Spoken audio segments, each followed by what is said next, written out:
Nazirlər Kabineti əmək pensiyalarının təyin olunması, hesablanması, yenidən hesablanması, bir növdən digər növə keçirilməsi və ödənilməsi qaydasında olunan yeni dəyişiklikləri təsdiq edib. Yeni qaydalarla daha tez pensiyaya çıxmaqla bağlı prosedurlar daha da sadələşib və əlçatanlığı artırılıb. Oxu24.com məlumat verir ki, bunu Milli Məclisin deputatı Vüqar Bayramov sosial şəbəkə hesabında yazıb. Deputat əlavə edib ki, əmək pensiyaları haqqında qanunun 9-cu maddəsinə əsasən, axırıncı iş yerindən asılı olmayaraq, güzəştli şərtlərlə yaşa görə əmək pensiyası almaq hüququ verən, Nazirlər Kabinetinin təsbiq etdiyi siyahıda yer alan incəsənətin xüsusi sahələri, yeraltı, əmək şəraiti xüsusilə zərərli və ağır olan işlərdə azı 12 il 6 ay çalışmış kişilərin və azı 10 il çalışmış qadınların yaş həddi 5 il azaldılmaqla yaşa görə əmək pensiyası hüququ var. Bu hüququn reallaşması üçünsə, həmin vətəndaşlarımızın işlədiyi müəssəsə üzrə işə götürən tərəfindən arayış təqdim olunmasına ehtiyac vardı.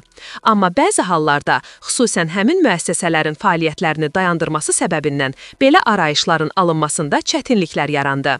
Nəticədə, bəzi hallarda vətəndaşlarımız öz pensiya hüquqlarından daha tez istifadədə çətinliklərlə üzləşirdilər.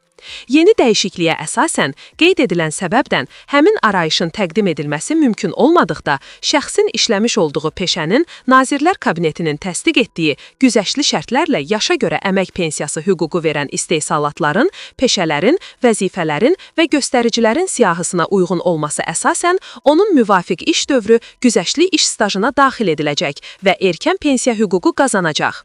Bu zaman güzəştli sahədə iş stajının hesablanması isə əmək və məşğulluq alt sistemindən əmək mübabilələrinə dair çıxarışda olan qeydə əsasən aparılacaq.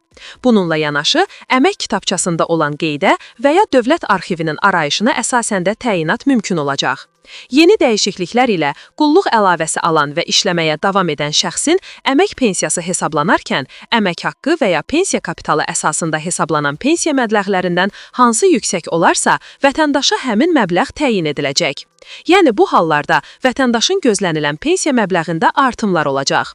Daha sadə izah etsək, güzəştli şərtlərlə pensiya hüququ olan vətəndaşımızın əvvəllər işlədiyi iş yeri bağlanıbsa və arayış ala bilmirsə, yeni qaydalardan sonra əmək kitabçasında qeyd və ya arxiv sənədi ilə təyinat mümkün olacaq və hansı pensiya növü üzrə məbləğ yüksək olarsa, vətəndaşımız daha çox olanı seçmək hüququna malik olacaq. Bu isə pensiya təyinatının asanlaşdırılmasına və bir sıra hallarda pensiya məbləğlərinin artmasına xidmət edəcək, Vüqar Bayramov bildirib.